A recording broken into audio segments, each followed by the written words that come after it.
professor at the School of Public Policy, and he's also at the same time the director of the Bloom Initiative on Global and Regional Poverty at the UCR. So Dave has a lot of research in the area of poverty, inequality, and as well as social policy, and especially comparative political economy. You all know his work, and he is by far our most popular speaker of this term. We have insider connection today. We are very, very happy to have him over here, although like we wanted to have him physically here. I apologize on behalf of Thomas here. So, and I just want to leave the floor to you, Dave. And like just a reminder for people who have never attended our seminar series before, the rules of engagements are, if you have any clarification questions, feel free to post them on the chats. I will interrupt Dave and ask those questions and read them for you. And if you have further questions that you want to discuss, we will have time for it at the end. And by the 6 to 5 minutes, like 5:06, around then we will be stopping the recording. And if anyone wants to hang out for further questions, they will stay until the 19th minute. We have booked today for 1.5 hours today. Thank you so much, Dave. I'll leave to you then the floor. Thank you, Berkay. All right. The terrific historian, oops, let's get my screen. The historian Michael Katz, in his terrific book, The Undeserving Poor, writes, the idea that poverty is a problem of persons, that it results from moral, cultural, or biological inadequacies, has dominated discussions of poverty for well over 200 years and given us the enduring idea of the undeserving poor. In American poverty research, the focus has traditionally been on contrasting individual poor people against individual non-poor people. We emphasize the problematic choices, cultures, and behaviors of the individual poor compared to the individual non-poor. Scholars routinely ask why the poor fail to get married, why they do not complete their education, and why they do not work. The poor are poor because of the problem of persons, which leads us to concentrate on poor individuals. Now, today's talk, I want to argue that this distracts us from the systemic problem of high poverty in America. And when I say that America has systemically high poverty, I mean at least 4 things. First, it's a huge share of the population. So in 2018, the most recent data from Luxembourg Income Study tells us about 17.3%, or roughly 56.5 million Americans are poor. If you look specifically at Black and Latino children, about 1/3 of those children are poor, which is a rate of child poverty higher than any affluent democracy in recorded data history. Now, in addition to that, secondly, poverty is much larger than highly visible social problems. 2 times as many people are in poverty as there were COVID cases in the first year of the pandemic in the United States. There are 17 times as many poor people as there are victims of violent crime. There's 38.4 times as many poor people as there are incarcerated people. And there's 63 times as many poor people as there are evictions in the United States in a given year. Now, if you know anything about contemporary American sociology, you know that those topics are far more likely to be studied than poverty is. Now, moreover, poverty is systemic because it reaches into every pocket of society. It's not just confined to a small group of people. So even amongst people that play by the rules, you find disturbingly high rates of poverty in America. So even in coupled households where there's 2 adults present, 14.1% of children are poor, which is much higher than the cross-national average in child poverty, which is about 11%. And we know perfectly well that being employed is the best way to escape poverty. Nevertheless, 60% of the poor in the United States are working poor. Now, finally, America has systemically high poverty in cross-national comparison. On the x-axis, you have time over the past several decades. The y-axis is the rate of poverty. And the blue line shows you the rate of poverty for the average rich democracy over the past several decades. Orange line shows you the rate of poverty in the United States. And as you can see, there's always been a substantial gap between the United States and other rich democracies, and this has been stable for a long time. I always like to say that the most pronounced trend for poverty in America is stability at a high level, okay? Now, in today's talk, I'll aim to critique this prevailing problem of the persons and the focus on the individual poor, and instead I'll argue that we need to understand America's systemically high poverty. And I'm going to try to do this first by outlining some of the problematic approaches that we use to think about this issue. First, there's a predominant thread of research that aims to fix the poor, and this focuses on behavioral explanations to account for being poor. Secondly, I'm going to focus on what I call dramatizing the poor, and this is the emphasis on emotive compassion over explanation. Third, I'll talk about cultural explanations of poverty as a dead end because they both dramatize and fix the poor. And fourth and finally, I'm going to pivot and then articulate what I hope is a more promising direction for poverty research that focuses on political theories that gives us a better understanding of America's systemically high poverty.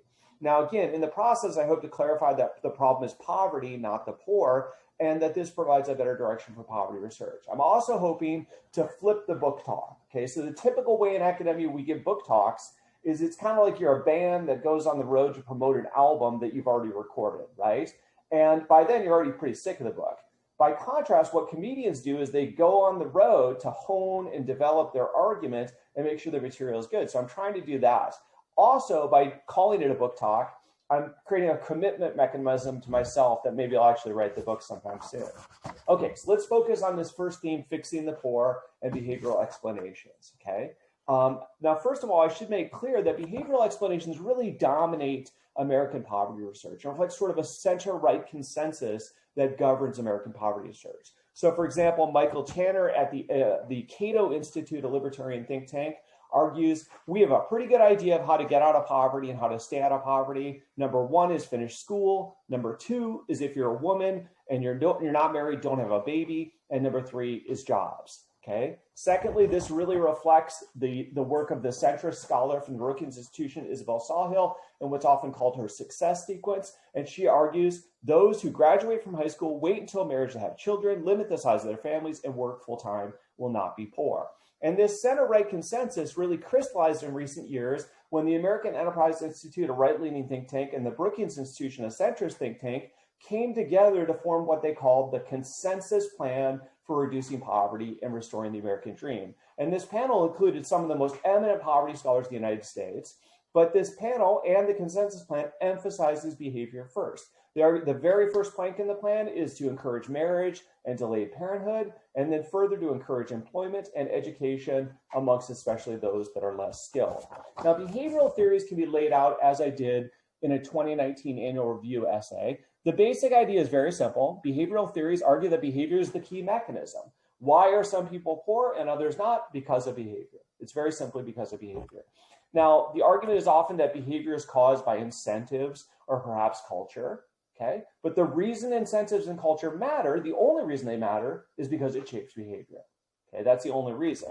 Now, this literature often sometimes talks about poverty, acknowledging it has feedback effects on behavior. So, for example, if you say that poverty causes bad incentives, that's what we typically think of as a poverty trap, is that it discourages some sort of anti-poverty behavior. If we refer to intergenerational reproduction of poverty, often scholars are talking about the intergenerational cultural reproduction that occurs because you live in poverty or embedded in a poor neighborhood. And finally, recently, psychologists and economists have started to call attention to the wear and tear that poverty has on traits such as health or a cognitive burden or present bias. But again, those are only really important because they're likely to shape behavior. People won't be able to study, they won't be able to work, and so forth. And so behavior is really the pivot point and the key mechanism in these explanations. Now, later on, I'm going to talk about some of the other problems of behavioral theories when I discuss cultural explanations. But I will say that behavior theories has at least three prominent problems I want to identify right now. First, we're going to show you that the prevalence of bad behavior cannot explain systemic poverty. So if behavior is the central explanation of poverty, you would expect societies like America with high levels of poverty have a high level of quote unquote bad behavior. But we're going to show this is not the case. Secondly, if we focus only on how much of this behavior is happening, we're neglecting how much we penalize this behavior. And by neglecting what we call penalties, we're neglecting a political source of poverty.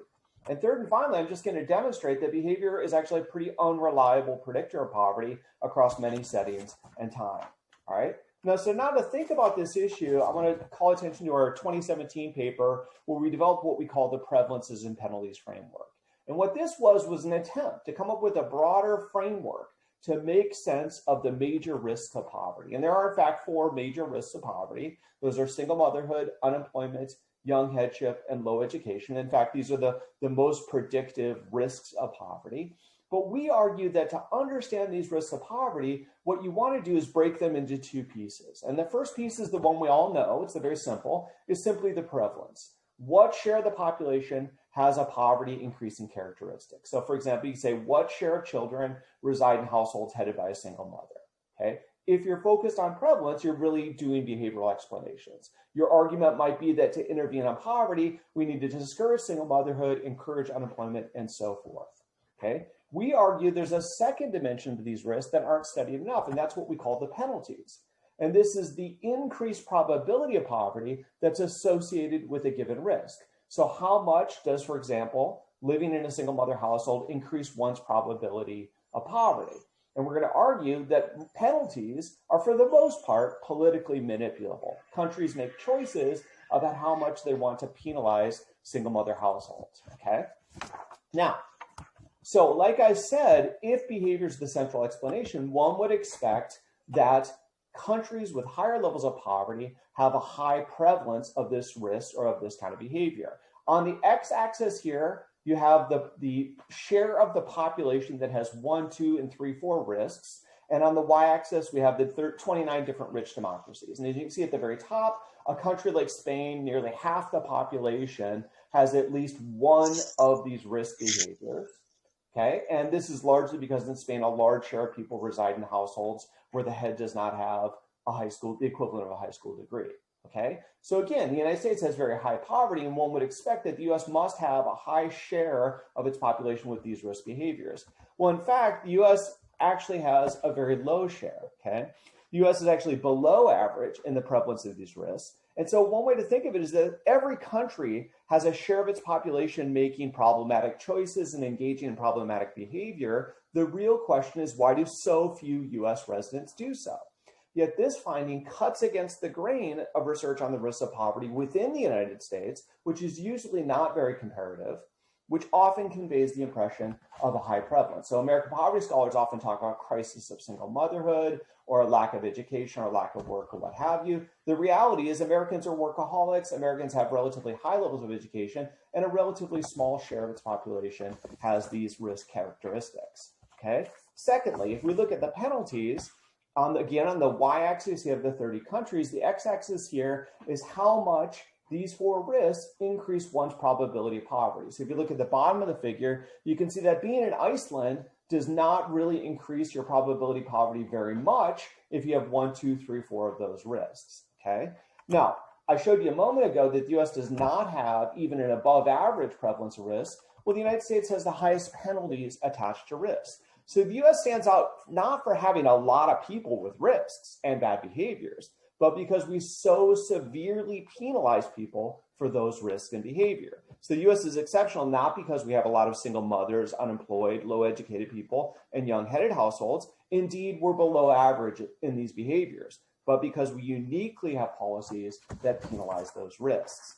Now, another way to think about the differences between prevalences and penalties is to think about how much variation exists across countries, okay? So here we have on the y-axis a simple measure of dispersion, the coefficient of variation, and you see the 4 major risks there. And what you see is there's not big differences between the risks, and you see that there's not that much heterogeneity between countries in the prevalence of risk behavior. Pretty much every country has a share of the population engaged in poverty increasing risks, okay? And there's not much heterogeneity across countries. By contrast, there's much more heterogeneity in how much countries penalize risks. So for example, there's about 3 to 4 times as much variation in how much countries differ in how much they penalize single motherhood rather than in the prevalence of single motherhood. It's fairly typical to have some share of your population engaging in counterproductive poverty increasing behavior. How countries differ is what they do with those risks. Okay. Now, a couple years ago, we wrote an op-ed piece in the New York Times that tried to popularize some of these ideas. And we talked a lot about the idea that, like, look, you know, if the US had the cross-national median or even the 1970 levels of prevalence as a risk, because many people say, well, we just need to turn back the clock to an earlier time when Americans were more responsible. Well, we show that US poverty would actually be higher if we went back to 1970, or the US looked exactly like the median country in terms of prevalence of risk. So the US can't likely get to low poverty by looking like other countries or by turning back the clock.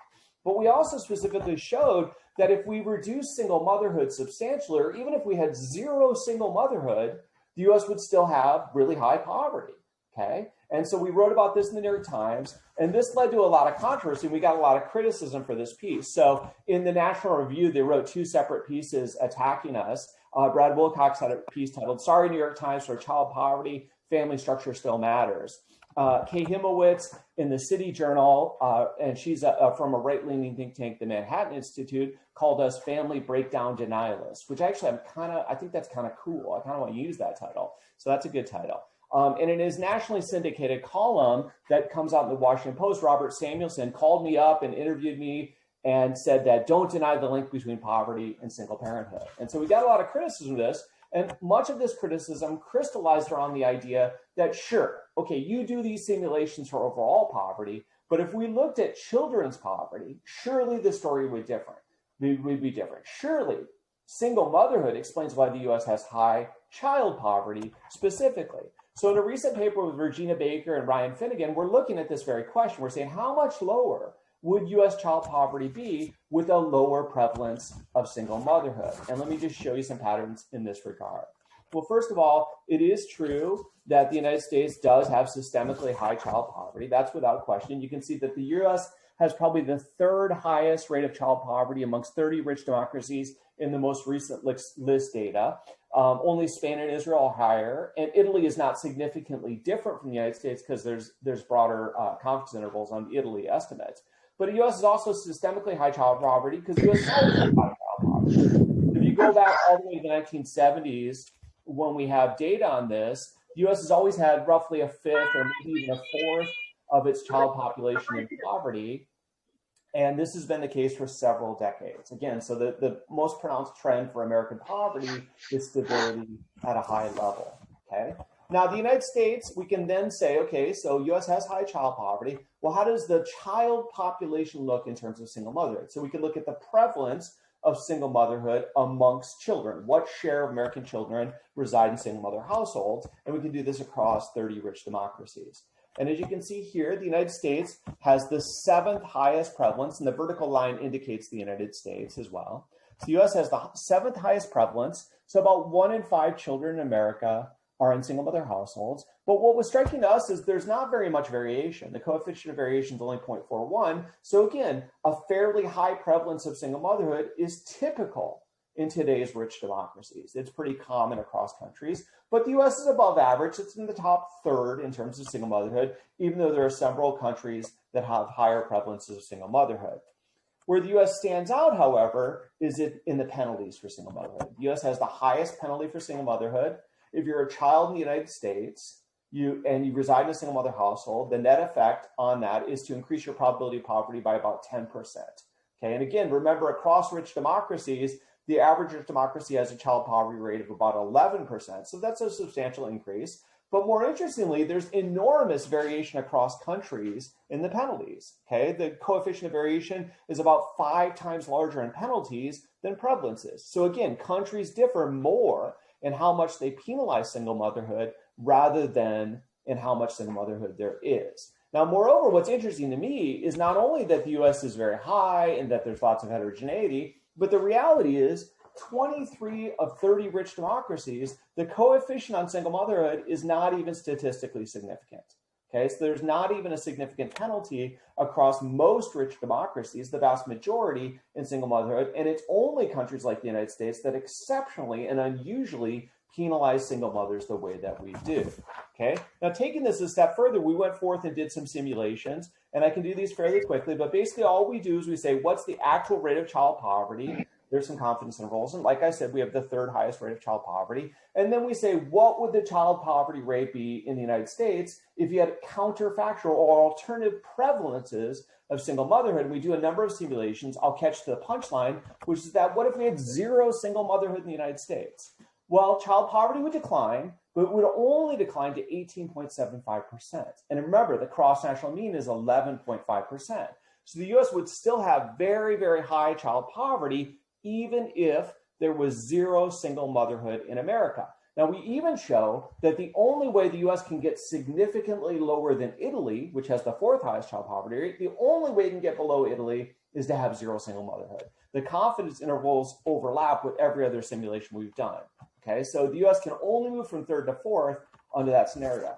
Now, one could argue that, yeah, sure, maybe that's the case, but amongst certain groups in the US, single motherhood is so pervasive, the prevalence is so high that surely it matters to child poverty there.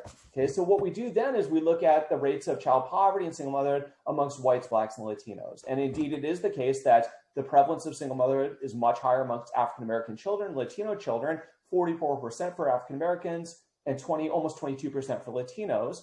And it is true that those groups have much higher rates of poverty, right? So roughly a third of Black and Latino children are in poverty in the United States. But again, we show that if there was we do a number of simulations for each of these groups, and if there was zero single motherhood in these groups, you'd still have extremely high rates of child poverty amongst African-American and Latino children. So you'd have a poverty rate of 31.9% amongst African-American children if there was zero single motherhood amongst African-Americans, and almost the same for Latinos. Again, those rates of poverty are higher than any rich democracy has ever had in recorded data history. Now, more to the point, I think what's really troubling and shows how systemic poverty is in America and how you can't fix it with behavior is that even whites with zero single motherhood only basically gets you to the cross-national mean poverty rate, so 11.4%.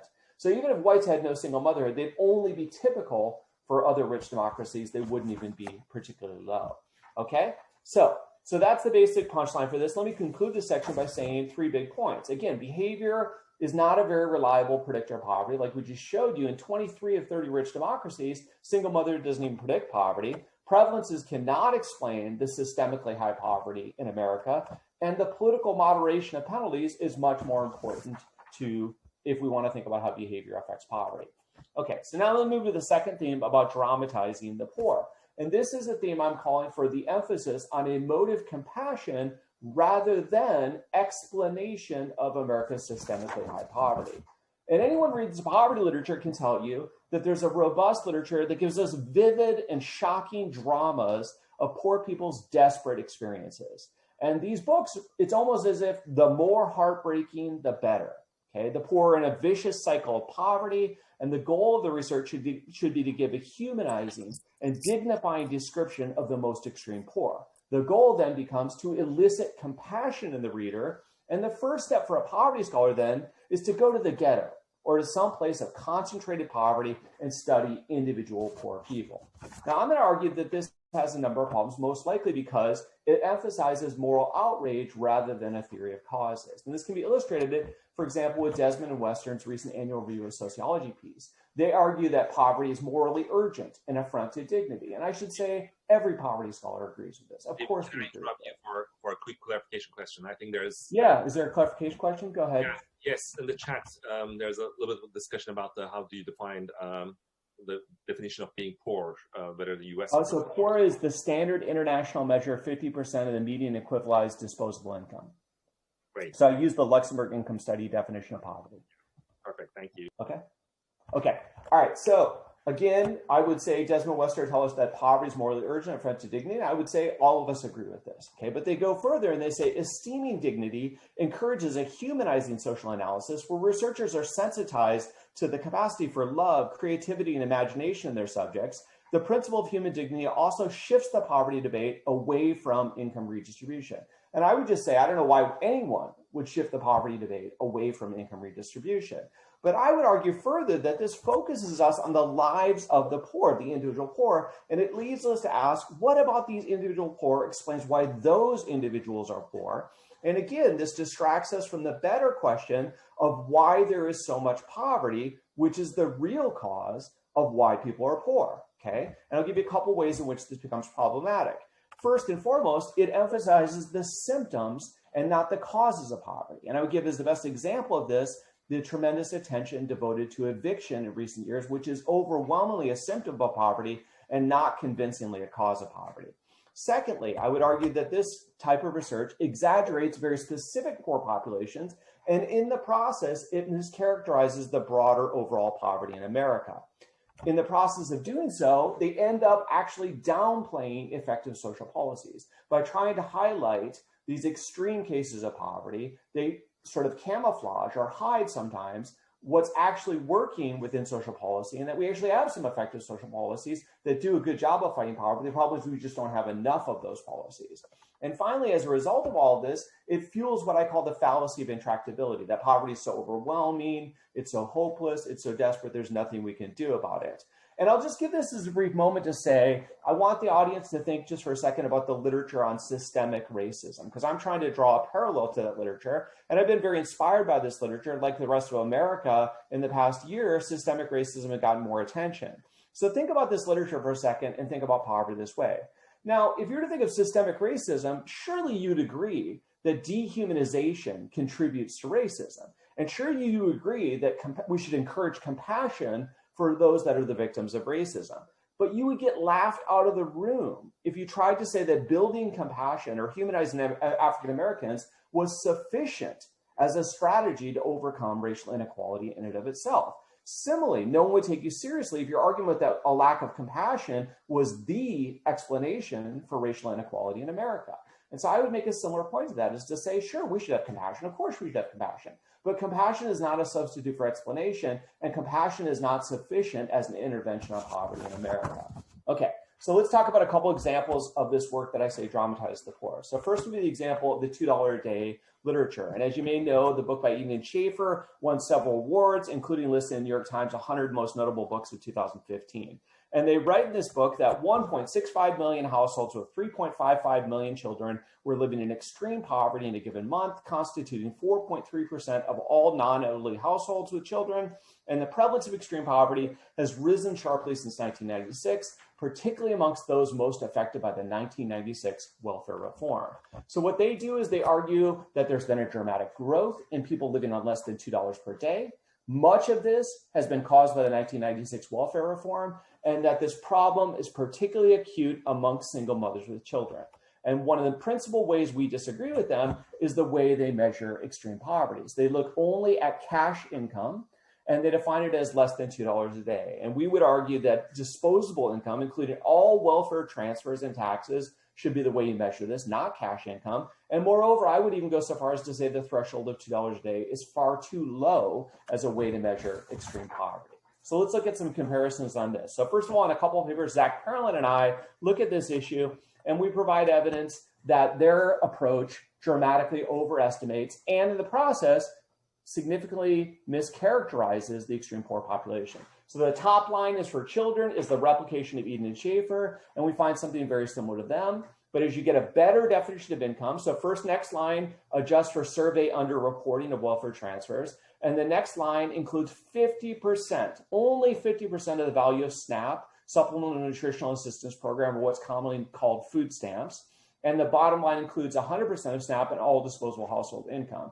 And what you see is there's a big jump, and the story is radically different if you adjust for SNAP. And SNAP's really the pivotal variable there. So whereas our replication of them says that about 1.6% of people in the United States, or 5.2 million people in the United States, were in $2 a day poverty, and this increased 128%.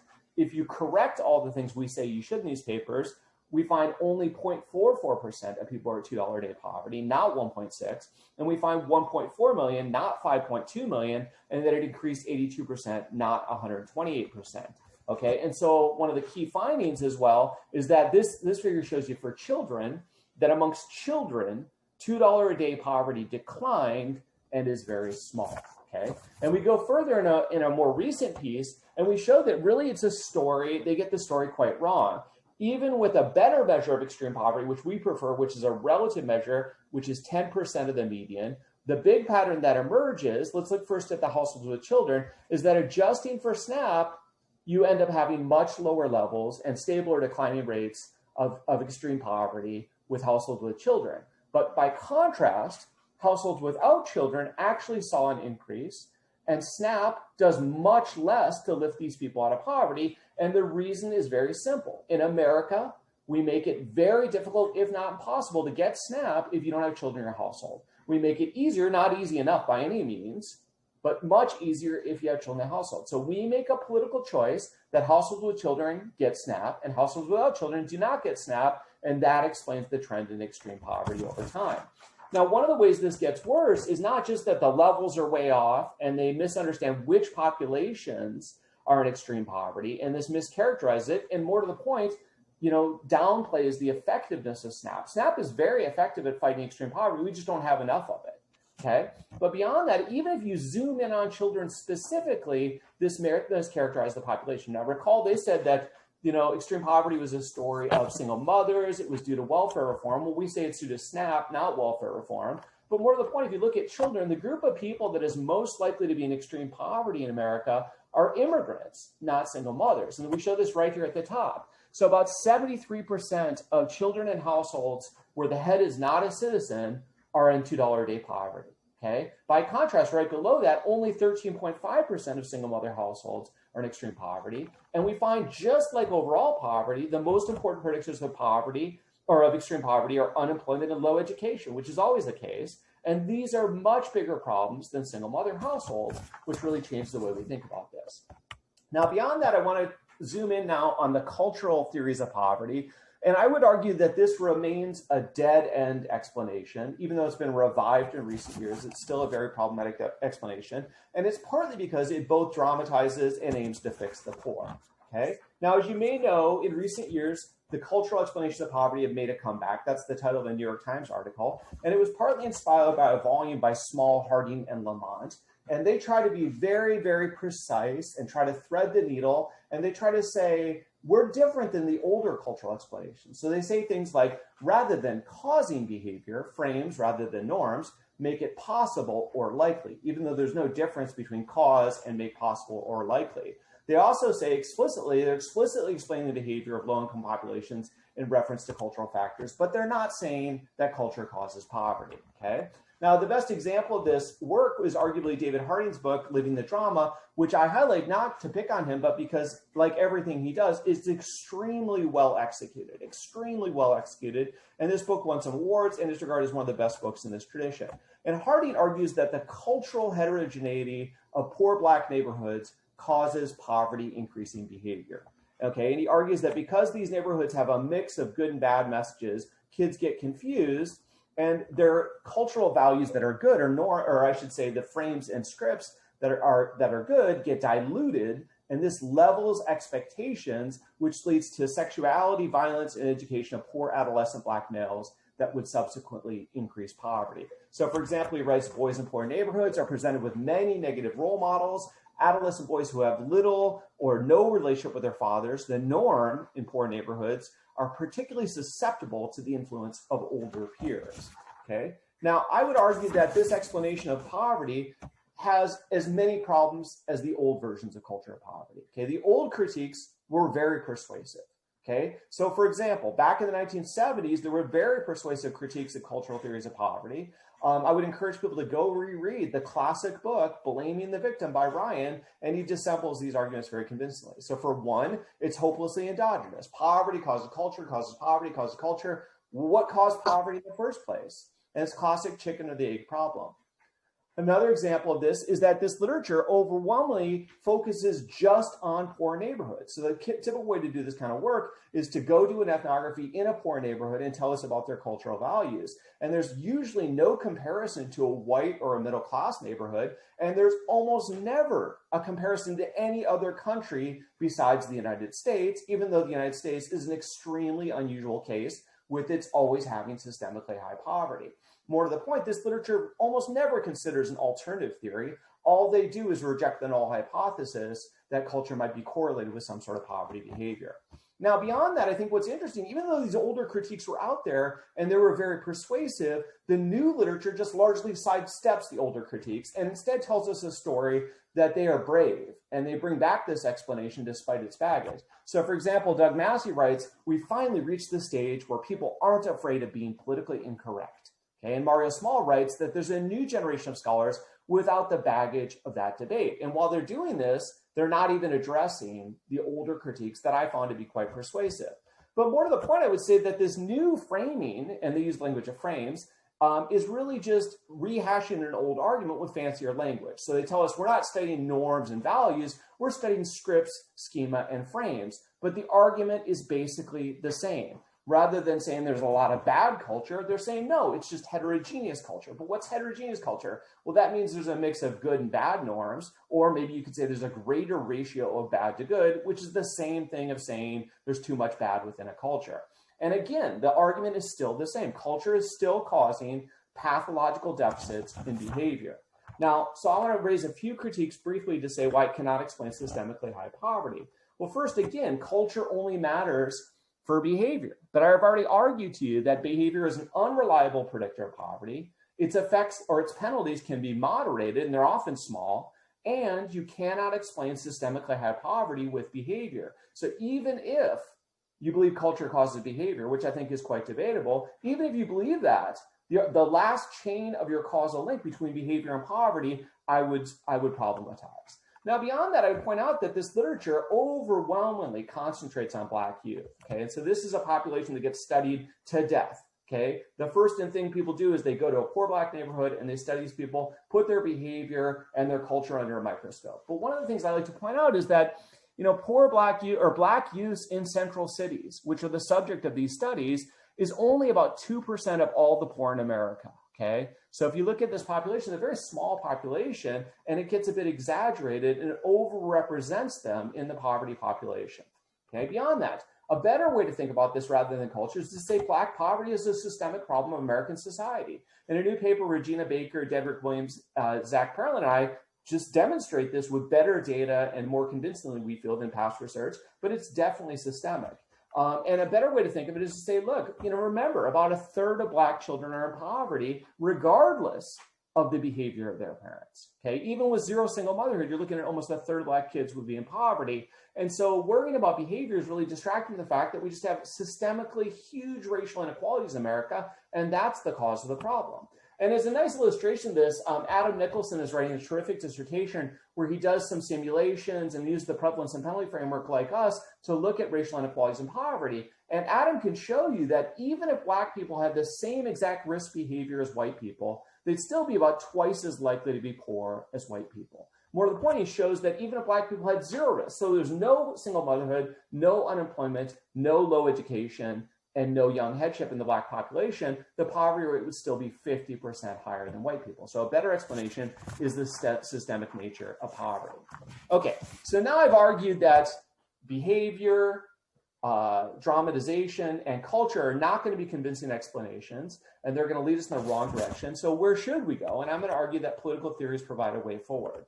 And I'll give you a couple summaries of those themes, but let me just say, basically the argument is it's all politics. We make political choices on how much poverty we want in our society. We make political choices in a lot of ways. And I'm going to briefly summarize political theories, and then I'm going to review 4 themes in our recent scholarship that exemplifies these political theories. Okay, so first of all, what do political theories look like? Well, political theories, we talked about in our annual review essay, they're pretty simple, but basically the argument is that power and institutions cause policies, perhaps social policies, which then cause poverty. So what's the ultimate and most important predictor of poverty? The generosity of social policies in a given country, and those are driven by institutions and power. And of course, there's a whole variety of preceding causes that drive institutions and power. But beyond that, policies also moderate the relationship between behavior and poverty. So for example, when 23 or 30 rich democracies do not have a statistically significant association between single motherhood and poverty, that's because they're using policy to intervene and moderate that risk, right? Now, beyond that, institutions also directly influence and moderate poverty and moderate behavior as well. And I'm going to argue that there's probably 4 implications or themes we can draw from our recent research in this direction. Okay. First of all, one of the simplest themes that we often forget is simply that big social policies are a requirement. Okay. On the x-axis, you have the simplest, crudest, most brute measure of government size, which is just simply government revenue as percentage of GDP. And I showed this in a blog post on the monkey cage a couple years ago. All right, and so on the x-axis is just a brute size of the size of government. The y-axis is the child poverty rate, and the dots are all of the list data that existed about 3 or 4 years ago. And as you can see, there's a strong negative inverse association that the bigger your government is, the less child poverty you have. It's that simple. But what was always more important to me is how this bottom box is completely empty with one exception, right?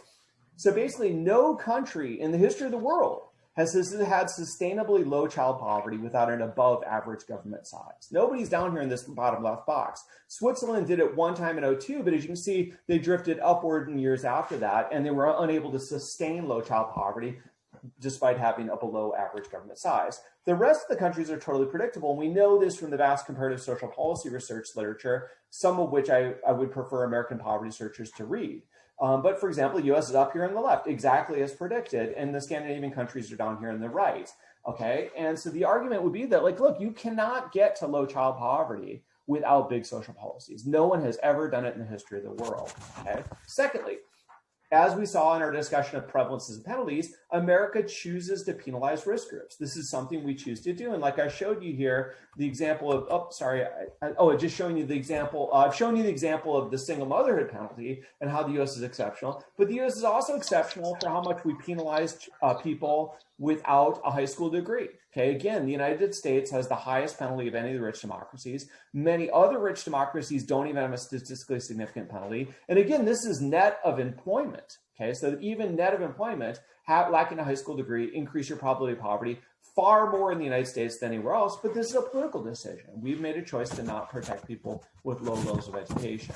Okay. Now, another theme that's emerging from our work that I want to emphasize is that, we often talk about scarcities in poverty research. We act like there's not enough money, there's not enough tax revenue. We can't deal with these problems. Like I said, there's a fallacy of intractability. We have the sense that we can't afford the social policies that we need in order to fix social problems. And I would argue that this is kind of a mistake. We are taking a problem of distribution and we're mischaracterizing it as a scarcity. And I would say most of the time, what we think of as scarcities are actually just problems of distribution. Okay, and of course, this echoes the themes of people like Amartya Sen that have pointed out that no democracy has ever had a famine because the pressure on distribution is much stronger. But let's just take one concrete thought problem to show this theme, okay? As you may know, in America, homelessness is a highly visible and significant problem.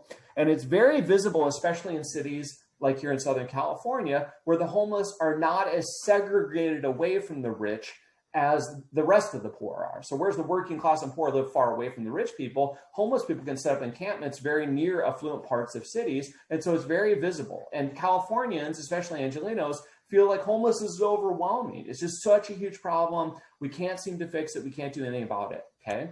Well, if you look at the national point-in-time homeless count in 2019, they estimate that 567,715 people were homeless in the United States. And everybody knows that's an underestimate, and it could be much higher, but let's just assume, to make the math easy, let's just assume there's 1 million homeless people in America, okay? And that seems like a lot, 1 million people, right? And they talk of something like 60,000 homeless people in LA. That seems like such an overwhelming number. We certainly don't have the resources in the scarcity mindset to address this problem. But I would challenge this by pointing out, first of all, this is actually a pretty small population, okay? When we say even if there's 1 million homeless people in America, you're talking about 0.25% of the US population. So it's fairly small. And even amongst those people that are poor, the homeless are a very small share of the overall poverty population.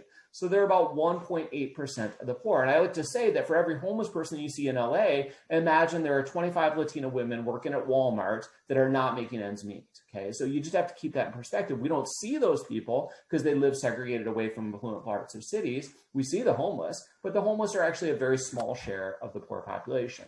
So as a simple thought problem for how we could fix this problem, and we have the resources to fix this problem, just think in a very simplistic way without any assumption that this is the best way to intervene on homelessness, but we could just give each of these people a UBI of $2,500 a month. It would lift almost all of them out of poverty. And sure, you could say some of them have such severe problems, which is true, that they need more than $2,500 a month, but many of the homeless do not need $2,500 enough just to get out of homelessness. But say we spent $2,500 a month on each of these homeless individuals at 1 million, which is a higher estimate, that would only cost $30 billion.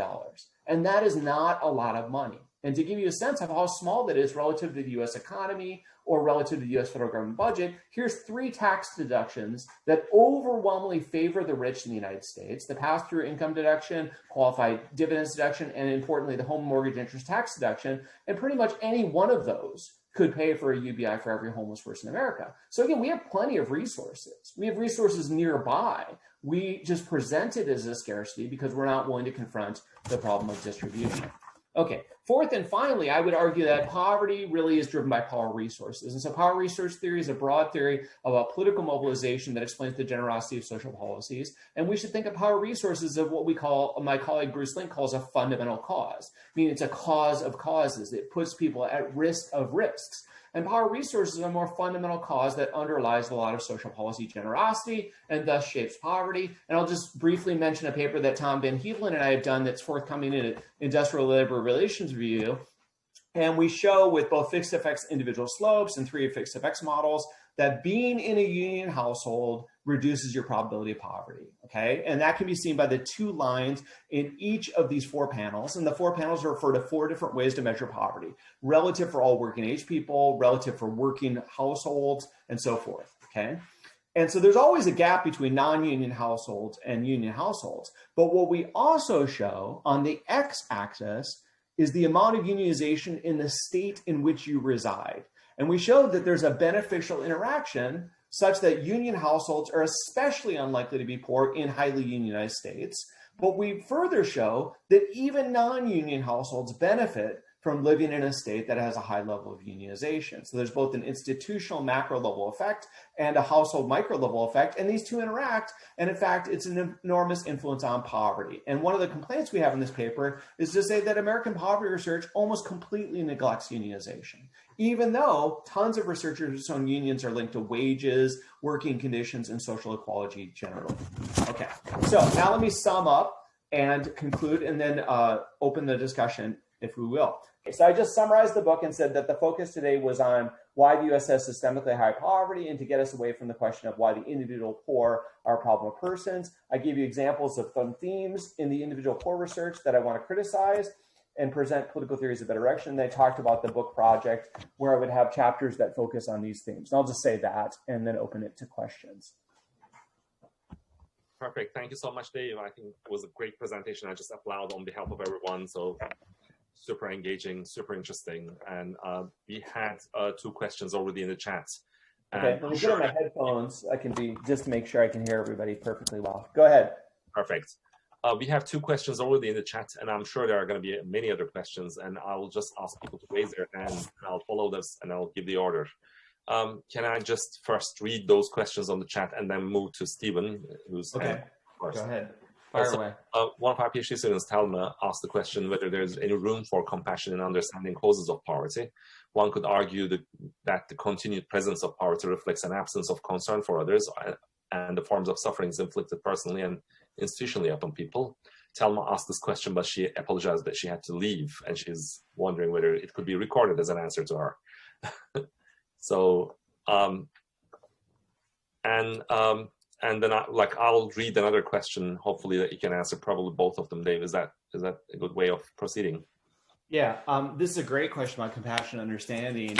And yeah, I think about this a lot. Of course, I hope my compassion and sympathy and understanding for the poor is unimpeachable. I've spent 20 some years of my career studying poverty, and I think that's the case for every poverty scholar. We care about this issue because we think it's just a grave injustice that there's so much poverty in our society. So we share the values, okay? But that's my problem with this emphasis, is that I sort of feel like you're preaching to the choir to say we need more compassion, because anyone that is reading a book about poverty is doing it because they care, okay? So I don't think it really gets you very far to focus on compassion. Now, there could be an argument that the reason Americans are so indifferent to the poor is we don't have enough compassion. Maybe that's true, but I haven't seen convincing work that like Americans just care about poor people less. I don't know if that's true. We volunteer a lot. So I think Americans have lots of compassion. It's always good to have some compassion in the discussion. But, I've been teaching about poverty for over 20 years, and I've learned over the years that triggering some compassion, eliciting compassion is a very low bar. It's very easy to get people to say, oh, that's sad, or to understand that poverty is unfortunate. But that doesn't give you an explanation. And in fact, compassion is perfectly compatible with all kinds of crazy theories of poverty, okay? You could think, and many Americans do, that they're deeply, deeply compassionate about the poor, and the problem is the poor don't have enough Jesus, That's totally compatible. And that happens all the time in the United States. I don't mean that to mock evangelical Christians who do have genuine compassion for the poor. But the idea that because we get compassion, we get a good theory and explanation of systemic poverty and a good set of ways to intervene on poverty is a huge logical leap. And I see no evidence that that's the case. Okay. Now, more to the point, though, I think this is actually a genuine, really interesting question. If compassion can have a causal effect on how people think about poverty and thus drive a sort of more generous social policy and politics of poverty. Right now, we're running a survey with California state legislators where we have face-to-face interviews and surveys with as many state legislators as we can. And the idea is to study those with power over the poor and study the policymakers that control poverty.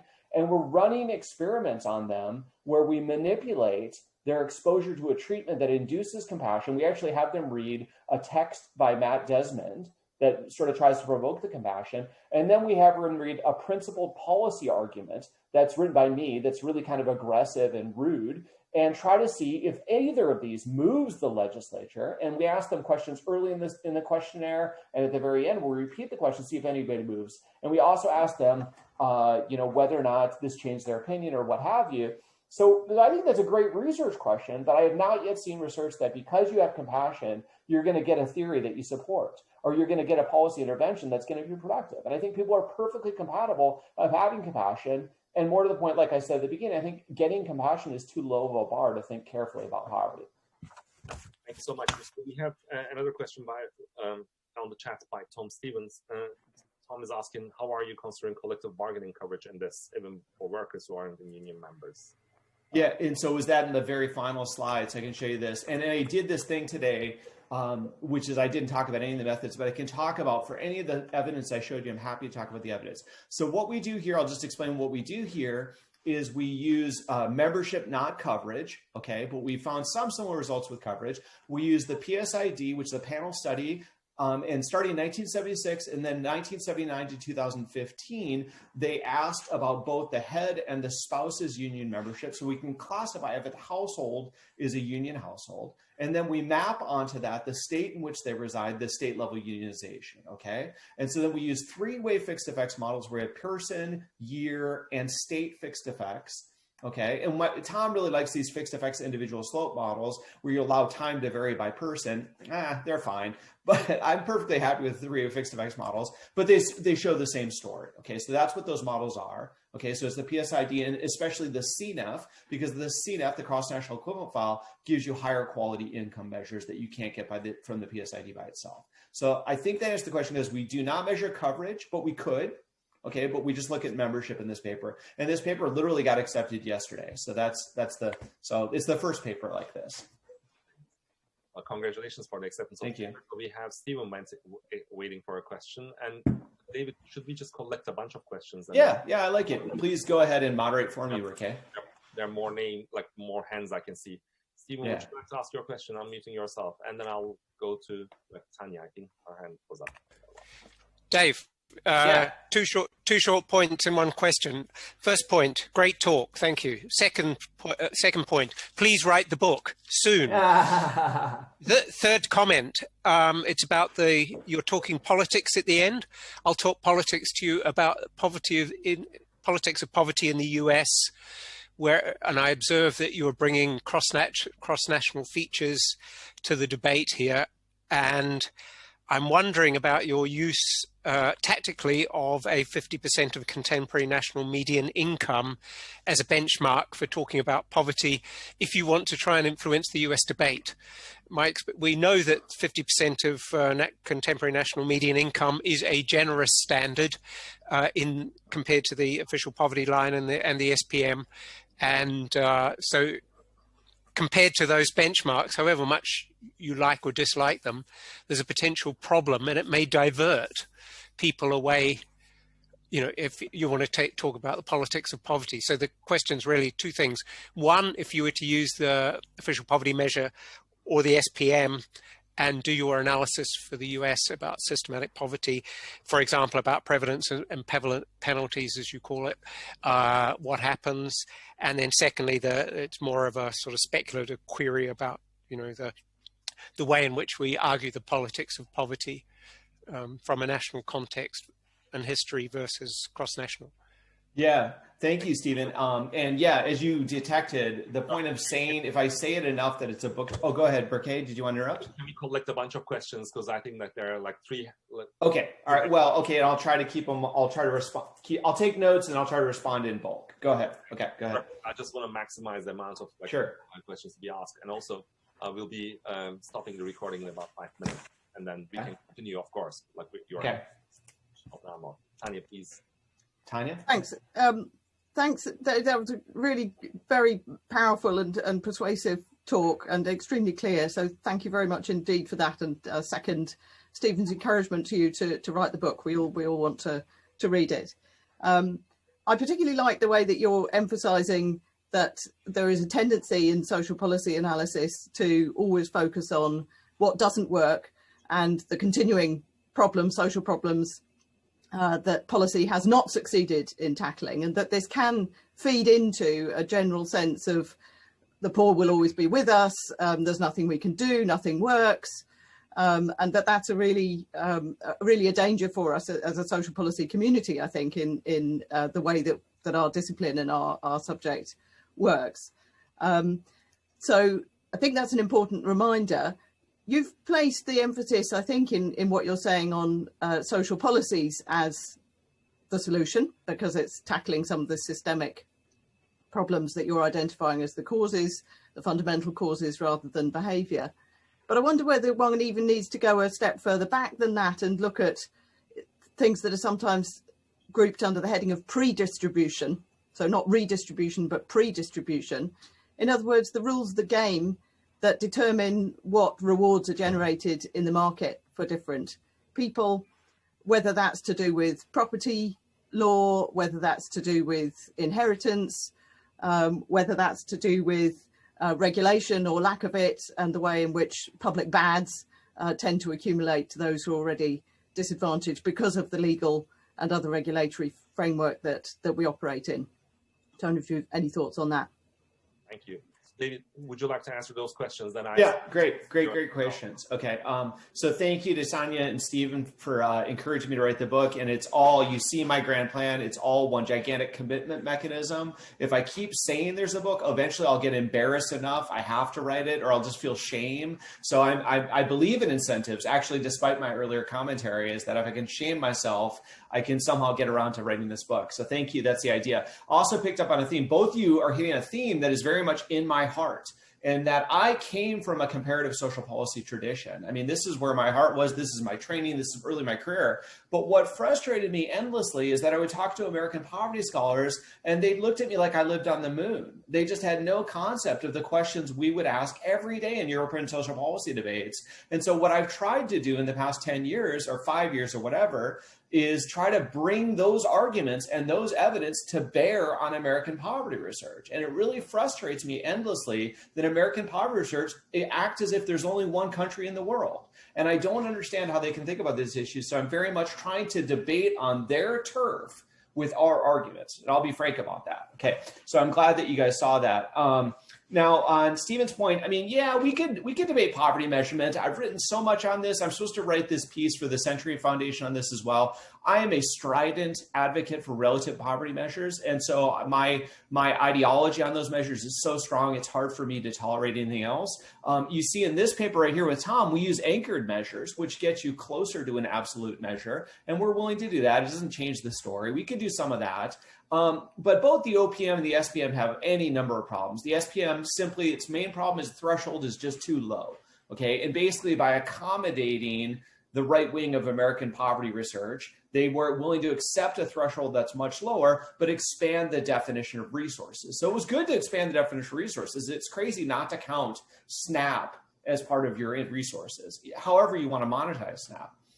So that was good. But the problem is they kept the threshold really, really low, and that threshold has no real basis. I also think it's tricky. The SPM is actually a relative measure. They try to call it quasi-relative. They try to pretend it's not relative, but it's basically a third of the typical consumption based on the consumption expenditure. So I'm like, well, if you're going to do a relative measure, why don't you just do a relative measure? Why don't you just admit that's what you're doing? And I actually don't really love consumption-based measures. I think they have a number of issues, but so I don't like the SPM because it's consumption anchoring. I think its threshold is too low. I hate the OPM for 100 different reasons, all of which are quite obvious. So I could do that. We could, and maybe I'll have to do it, but I'm sort of dreaming that I can write this book without writing the 25th time that I've done about why the OPM is terrible and you should never use it and why you should use relative measure. But I've long ago been repeating myself on this. And, you know, anyone that's read more than one thing I've read has heard more than enough on this. So I don't know how much to engage it. So all this to say, Stephen, I mean, we could do stuff, but I've just been reluctant to do much more on it. I have a dream that I can write this book and just assert, this is the way you should measure poverty. Let's move on.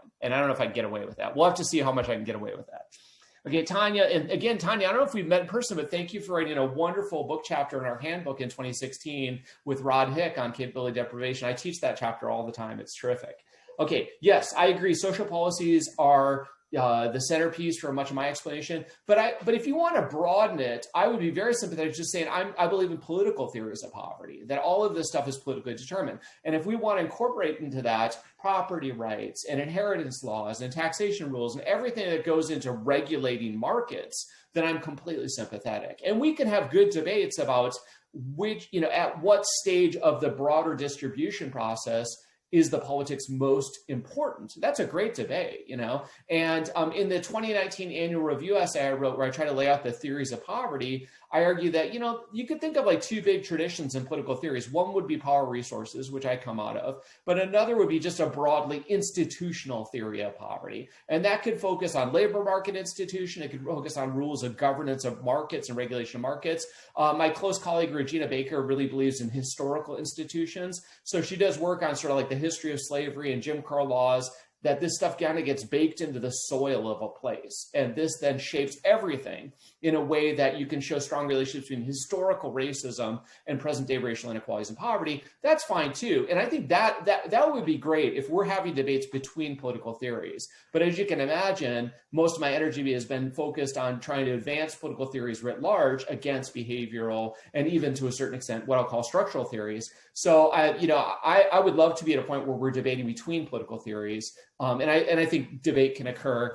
And I don't know. I think that's a great question. I've tended to be a bit skeptical of pre-FIS versus post-FIS comparisons, but for reasons you just said, which is that even before we get to taxes and transfers, there's tons of government involvement in the regulation of the economy. So I absolutely agree. I think this paper with Tom is one small step in that direction to look at unions in the labor market. Okay. And you can think of the US as kind of an interesting case. To your point, Tanya, is that in the US, we don't have generous social policies across states, right? No state has generous social policies, but states do vary in unionization, and they have varied over time. And so that gives you an opportunity to bring in an institutional factor while still looking only within the United States. And it gives you leverage.